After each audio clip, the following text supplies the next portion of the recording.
परभणी जिल्ह्यात भारतीय जनता पक्षाची एक महत्त्वपूर्ण बैठक उत्साहात पार पडली। या बैठकीत महाराष्ट्र राज्याच्या राज्यमंत्री तथा परभणीच्या पालकमंत्री माननीय मेघनादिदी बोर्डीकर साकोरे यांच्या वाढदिवसानिमित्त त्यांचा विशेष सत्कार करण्यात आला। यावेळी नवनिर्वाचित राज्यसभा सदस्य माननीय खासदार श्री रामराव वडकुते तसेच भाजपा परभणी जिल्हा प्रभारी माननीय श्री चैतन्य बापू देशमुख यांचाही जिल्हा भारतीय जनता पक्षाच्या वतीने सत्कार करण्यात आला। कार्यक्रमादरम्यान भाजपा पदाधिकाऱ्यांनी मेघनादिदींना वाढदिवसाच्या भरभरून शुभेच्छा दिल्या। तसेच अलीकडेच पक्षप्रवेश केलेले चक्रवर्ती वाघमारे यांनी त्यांच्या सहकार्यांनीही उपस्थिती राहून आपला सहभाग नोंदवला। दरम्यान चक्रवर्ती वाघमारे यांनी खासदार श्री रामराव वडकुते यांच्या निवासस्थानी जाऊन त्यांचे अभिनंदन केले। या भेटीदरम्यान खासदारांचे निकटवर्तीय प्रफुल्ल संचेती पूर्णा यांच्यासोबत विविध विषयावर चर्चा करण्यात आली। पक्षप्रवेशानंतर चक्रवर्ती वाघमारे यांनी पक्षनिष्ठेचे कार्य करण्याचा सल्ला देण्यात आला। एकूणच हा कार्यक्रम राजकीयदृष्ट्या महत्त्वाचा आणि उत्सववर्धक ठरला।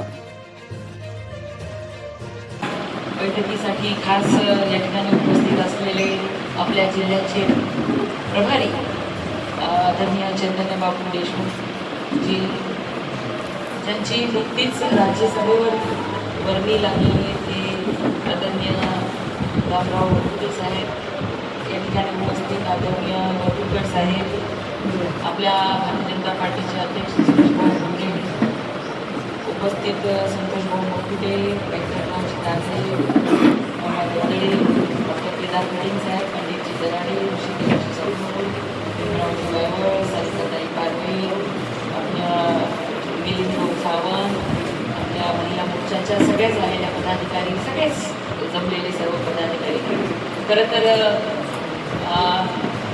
नारी शक्ती वंदन हे विधेयक 16-17-18 तारीखला येणार आहे आणि त्या निमित्ताने 2 दिवसाची कार्यशाळा नवी दिल्लीच्या आपल्या हेडक्वार्टरमध्ये झाली आणि नवीन आपले राष्ट्रीय अध्यक्ष नवीनजी यांचा सहवास त्यांची काम करण्याची पद्धती जवळून बघता आली म्हणून बापू आज तुम्ही आलेला आहात आणि काल परवाच अध्यक्षांचं आमचं बोलणं झालं होतं की ज्या पद्धतीने अपेक्षित काम नितीन नवीनजी आज फक्त माझ्याच वयाचे तरी सुद्धा आज राष्ट्रीय अध्यक्ष त्यांना बनवलेलं आहे कारण की त्यांनी ज्या पद्धतीने पक्षबांधणीचं काम त्यांच्या कार्यकाळामध्ये केलेलं आहे तसं काम करण्याचं आमचं चर्चा झाली आणि म्हणून बापू तुम्हाला मी विनंती करते की तुम्ही प्रभारी आहेत तर दर महिन्याला आमच्याकडे तुम्ही आले पाहिजे। तसं पक्षाचं काम आमच्या जिल्ह्यामध्ये एक टीम म्हणून एका विचाराने चांगलं होतं म्हणून झालेल्या स्थानिक स्वराज्य संस्थांमध्ये समाधानकारक चांगलं नाही म्हणू शकत समाधानकारक यश आम्ही संपादन करू शकतो परंतु आणखी चांगलं काम संपादन करण्यासाठी येणाऱ्या सगळ्या निवडणुका आपल्या भारतीय जनता पार्टीच्या 100% 100% भाजपा होण्यासाठी तुमचं येणं आणि बैठका वारंवार होणं हे गरजेचं आहे। मी विचारू इच्छिते की किती लोक आपल्या इथं उपस्थित असलेले पदाचे पदाधिकारी आपल्या पक्षाचे पदाधिकारी पक्षाचे पदाधिकारी आहेत तर आपल्याला त्यांनी अपेक्षा व्यक्त केली की प्रत्येक मंडळामध्ये डॉक्टर दराडे साहेब प्रसाद भाऊ बैठका झाल्या पाहिजे। आज मला इथं आवर्जून सांगायचे वरकुवर साहेब आमच्या सेलूमध्ये प्रसाद भाऊ महामंत्री आहेत तालुक्यामध्ये राजभाऊ सगळे कार्यक्रम इतके चांगले होतात आणि त्यामुळे की काय आज सेलूचा स्थानिक स्वराज्य संस्थांमधला 100% निकाल आहे आणि ते पण लीड सेलूच्या प्रत्येक जागा आपल्या निवडून आल्या अध्यक्ष नगराध्यक्ष म्हणून आहेत। मन की बातचा कालचा रिपोर्ट सुद्धा म्हणजे कोणत्या तालुक्यातून किती मन की बात ऐकल्या गेलं ह्याचं रिपोर्टिंग आपल्याला सेंट्रल ऑफिसमधून येते आणि म्हणजे आता मी तेच मोबाईलवर बघत होते की सगळ्या विधानसभेचं सगळ्या तालुक्याचं आपण सांगू पण सांगण्यासारखं ते रिपोर्टिंग नाही आहे। सेलूचं समाधानकारक आहे जिंतूरचं समाधानकारक नाही।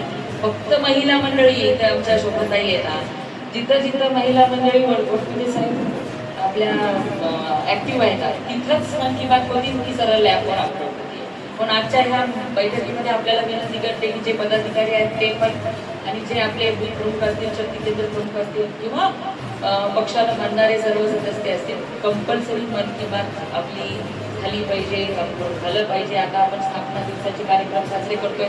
उद्या आपली डॉक्टर बाबासाहेब आंबेडकरांची जयंती आहे. मोठ्या धूमधडाक्यामध्ये आणि प्रत्येक ठिकाणी आपला भारतीय जनता पार्टीचा आपला कार्यकर्ता सहकारी जयंतीमध्ये सगळ्यात पुढे असला पाहिजे. जयंती छान उत्साहामध्ये साजरी झाली पाहिजे. आणि त्यानंतर नारी शक्ती वंदन हे कार्यक्रम सुद्धा आपल्या जिल्ह्यामध्ये मोठ्या प्रमाणामध्ये झाले पाहिजे. कारण की महिलांवरती विश्वास मोदीजींनी ठेवलाय, देवेंद्रजींनी ठेवलाय. आणि ह्या सगळ्या पक्ष संघटनेच्या कामामध्ये सुद्धा महिला मंडळीचा सक्रिय सहभाग वाढवायचा आहे आपल्याला. ही सगळी कामं जास्तीत जास्त चांगल्या पद्धतीने करून घ्यायची. कारण की महिलांना सुद्धा राजकारणामध्ये आवड आहे. आपण बघितलं तर प्रत्येक ठिकाणी महिला सक्रिय सहभाग घेत आहेत. म्हणून ही कार्यक्रम सुद्धा यशस्वी करण्यासाठी आपल्याला त्यांना सामावून घ्यायचे. आणि पक्षाची आपल्या जिल्ह्यापुरतं नाही, राज्यापुरतं नाही, तर अनेक राज्यांमध्ये त्यांना प्रवास ते करतात. त्यांच्या अनुभवाचा फायदा आपल्या पक्ष बळकटीसाठी होणार आहे, त्यामध्ये काही शंका नाही. पण सर्वांनी चांगल्या पद्धतीने पक्ष संघटना वाढीसाठी यापुढे आपण काम करून पक्षाच्या या स्थापना दिवसाचे जे काही आपल्याला कार्यक्रम दिलेले आहेत. आता मला वाटतं आशाताईंचं निधन झाल्यामुळे 1-2 दिवस आपल्याला ते कार्यक्रम करायचे नाहीत. नंतर ते कार्यक्रम आपण सगळे यशस्वी करूया. नारी शक्ती वंदन ह्या कार्यक्रमामध्ये पण आपण सर्वांचं जास्तीत जास्त सहभाग असला पाहिजे. जास्तीत जास्त मिस कॉल आपल्या जिल्ह्यातून गेले पाहिजेत, ही पण मी अपेक्षा आपल्याकडून करते. मिस कॉलचा नंबर आपल्या सगळ्यांना माहिती झालाच असणार आहे. तो मिस कॉल आपण आपल्या महिला भगिनींना जास्तीत जास्त द्यायला लावा. स्वतःही दिली तरी काही हरकत नाही. पण पक्ष प्रत्येक गोष्टीची नोंद घेऊन आहे आणि आपले नवीन राष्ट्रीय अध्यक्ष सुद्धा प्रत्येक गोष्टीची नोंद घेऊन आहे. त्यामुळे आपण सगळ्यांनी अशाच पद्धतीने छान सगळे सहभाग यापुढे सुद्धा नोंदवावा. आणि आपण सगळ्यांनी इथे माझा सत्कार ठेवला त्याबद्दल मी सर्वच मंडळींचे मनापासून आभार मानते. आणि बघू आपण दर महिन्याला प्रभारी म्हणून याल आणि चांगलं काम, कारण आमच्याकडे खूप छान टीम आहे. म्हणून आम्ही सगळ्या ह्या झालेल्या निवडणुकांमध्ये चांगलं प्रदर्शन करू शकतो. आणखी चांगलं करण्यासाठी तुमच्या मार्गदर्शनात वडकुटे साहेब आहेत, चांगल्या पद्धतीने काम आपण सगळेजण उभं करू. अपेक्षा व्यक्त करते. थांबते. धन्यवाद. जय हिंद.